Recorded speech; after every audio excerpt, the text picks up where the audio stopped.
अस्सलाम वालेकुम नाज़रीन। ड्रामा सीरियल कफील की नेक्स्ट एपिसोड बहुत इंटरेस्टिंग होने वाली है, क्योंकि नेक्स्ट एपिसोड में अब जामी का ये भांडा फूट जाएगा कि उसका बटुआ मरी में कैसे गुम हो गया था।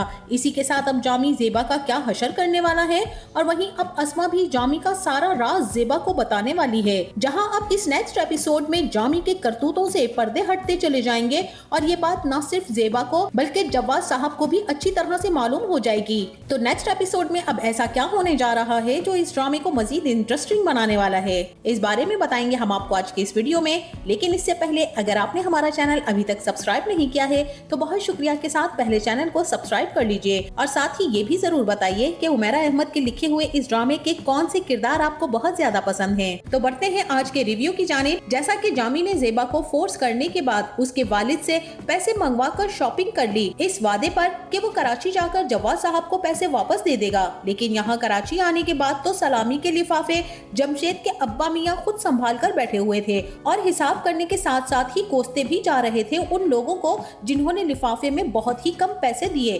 बहरहाल यहाँ जामी का यही ख्याल था कि वो पैसे सलामी वाले पहले ही निकाल कर किसी तरह से जवाद साहब को लौटा देगा, मगर फरहाना की उजलत और जल्दबाजी की वजह से वो अपने बाप से पैसे लिए बगैर ही दावत पर चला गया। जहाँ ज़ेबा के घर वाले दोपहर से दावत पर इंतजार कर रहे थे, क्योंकि दोपहर के खाने पर ही दावत का एहतमाम किया गया था, और जामी को भी, जो कि फरहाना के साथ आते आते शाम ही हो गई थी। जहां ज़ेबा के घर वाले तो बहुत ही बेसब्री से उसके आने के मुंतजिर भी थे, और जामी अपनी बहन फरहाना को फ्रंट सीट पर बिठाकर अपने साथ ज़ेबा के घर ले आया। यहाँ फरहाना का बड़ापन अपनी जगह, लेकिन उसूलन उसे ज़ेबा को आगे बिठाना चाहिए था।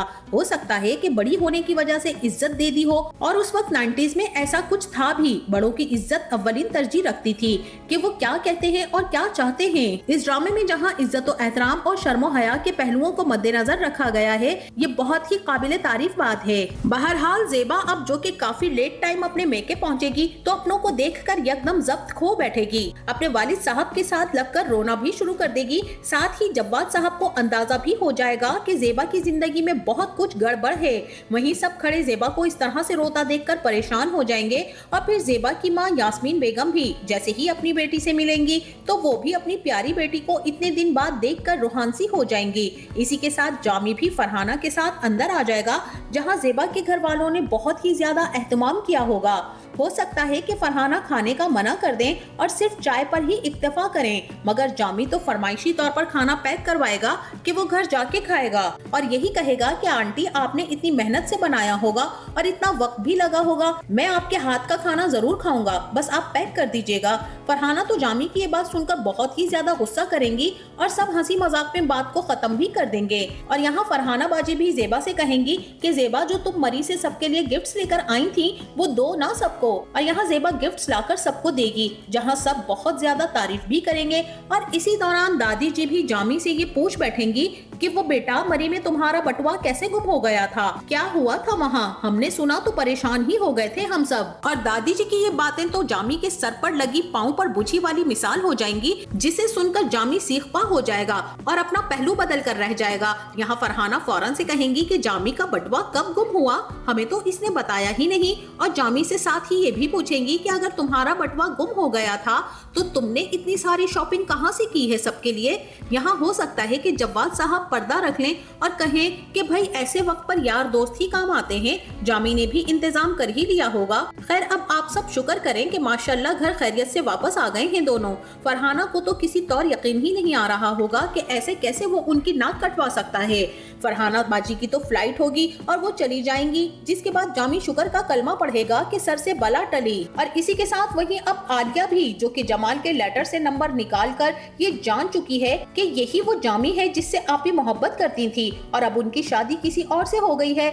आलिया समझ गई है कि यही वजह थी कि ज़ेबा बाजी की शादी अम्मी अब्बू ने इतनी जल्दी क्यों की। तभी अब जैसे ही ज़ेबा अपने कमरे में आएगी तो रोने लग जाएगी, जहां उस कमरे में उसकी यादें थी। और आलिया भी उससे यही कहेगी कि आप इतनी उदास क्यों हैं, अभी तो आप इतनी सैर करने के बाद आई हैं, फिर भी उदास हैं और जेबा कहेगी कि मैं इम्तिहान में फंस कर रह गई हूँ, आजमाइश है या फिर इम्तिहान।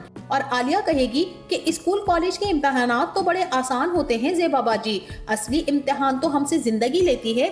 और जेबा के आंसू थमते ही ना होंगे। और वहीं अब दूसरी तरफ जवाद साहब, जिन्हें पहले ही उनके दोस्त ने जामी के घर वालों के बारे में मालूमात फराहम कर दी थी कि किस तरह से वो लोग धोखेबाज हैं और उनकी दुकानों और जायदादों पर तो केस चल रहे हैं। जामी मियाँ तो बहुत ही ज्यादा निकम्मे इंसान हैं। जवाद साहब को तो अपनी जान से प्यारी बेटी की फिक्र में रातों की नींद ही उड़ गई है, क्योंकि उन्होंने यास्मीन बेगम की जल्दबाजी और उस एक पैगाम लिखे लेटर को इतना सर पर सवार कर लिया कि जेबा से बास पुरस भी ना की। आनन फानन यास्मीन के कहने में आकर उनकी दोस्त फरहाना के भाई जामी से शादी कर दी। उन्हें जो तहकीकात और छानबीन जेबा की शादी से पहले करवानी चाहिए थी, वो अब शादी के बाद करवाने में झिझक के साथ बहुत ही ज्यादा शर्म भी महसूस कर रहे हैं। साथ ही अपनी बेटी की जिंदगी के इस तरह से बदल जाने का भी उन्हें बहुत ही ज्यादा मलाल है। बहरहाल अब यहाँ जवाद साहब एक बार फिर दोबारा उसी दोस्त की दुकान पर जाएंगे और फिर से जामी के बारे में बात करेंगे, जहाँ इस बार उनका दोस्त यही कहेगा कि अरे जामी मियाँ, वो तो भाई बहुत ही ज्यादा फंकार आदमी है, आपको अंदाजा ही नहीं है कि इस पूरी मार्केट की हर दुकान पर वो कर्जदार है, हर एक पर उसका कर्ज चढ़ा हुआ है जिसे वो उतारने का नाम ही नहीं लेता। यही कुछ हाल उसके बाप का भी है। जायदाद और जमीनें तो सिर्फ नाम की हैं, जिस पर मुकदमेबाजी भी चल रही है। और ये जामी ना ही कुछ काम करता है और ना ही पढ़ा लिखा है जो इसको कोई नौकरी भी मिले, बस शक्लो सूरत अच्छी समझकर खुद को हीरो समझता है। जामी तो बहुत ही ज्यादा खुद पसंद और बदतमीज तबीयत का एक घटिया इंसान है। खैर यहाँ जैसे ही जवाद साहब उन्हें ये बताएंगे कि उनकी बहन फरहाना साहिबा मेरी साहबजादी के लिए रिश्ता लाई थी, और उनके दोस्त यहाँ साफ मना कर देंगे कि बिल्कुल भी आप ऐसा नहीं कीजिएगा कि जामी से शादी करके अपनी बेटी को जहन्नुम में झोंके, साफ इनकार कर दें। और जवाद साहब उन्हें ये बताए बगैर वहाँ से लौट आएंगे कि अब वो कर ही क्या सकते हैं, अब तो वो अपनी जान से प्यारी बेटी को ब्याह चुके हैं। जवाद साहब नम आंखें लिए घर लौट आएंगे और कमरा बंद करने के साथ ही खुद को कोसेंगे, साथ ही अपनी बेटी के नसीब को कि किस भेड़िए और दरिंदे से उन्होंने अपनी बेटी को ब्याह कर कितनी बड़ी गलती कर दी है। और अब इसी के साथ जामी जो कि जेबा को घर ले जाएगा और फरहाना बाजी भी अपनी फ्लाइट से अमेरिका वापस जा चुकी होंगी। तभी अब जामी जेबा से घर आकर सबसे पहले इसी बात पर लड़ेगा कि क्या जरूरत थी तुम्हारी उस दादी को मुझसे ये पूछने की कि मेरा बटुआ कैसे गुम हुआ है। और यहाँ जेबा यही कहेगी कि मुझे भी अंदाजा नहीं था कि दादी उस वक्त ये बात सबके सामने कह देंगी, लेकिन जामी को तो वजाहत नहीं चाहिए थी, उसे तो गुस्सा ही इतना आता है कि वो आपे से बाहर हो जाता है। अपनी गर्ज की बात हो तो ठीक रहता है, ऐसे ही पैसों के पीछे लड़ते लड़ते जामी यही कहेगा कि वापस करने का कहा था ना मैंने, तो कर दूंगा उन्हें पैसे वापस। अगर पैसों से इतनी ही मोहब्बत थी उन्हें तो ना भेजता तुम्हारा बाप पैसे।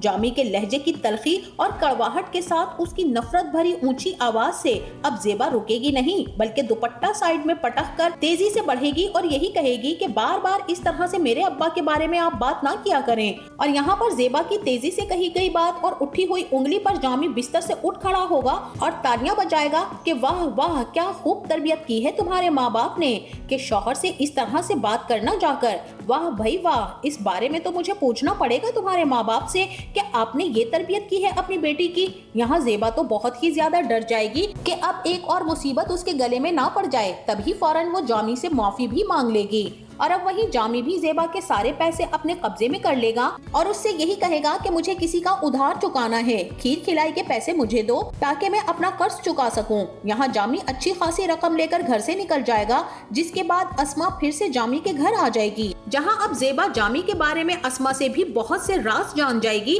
कि वो ना ही काम करता था और ना ही कभी करेगा, वो तो बस ऐसे ही तैयार शैयार होकर अपनी अय्याशियों पर पैसा खर्च करता है और पैसे भी उसके भाई ही बाहर से भेजते हैं, उसका अपना तो कुछ भी नहीं है, अब्बा मियाँ की खिदमत में लगा रहता है, यही उसकी नौकरी है।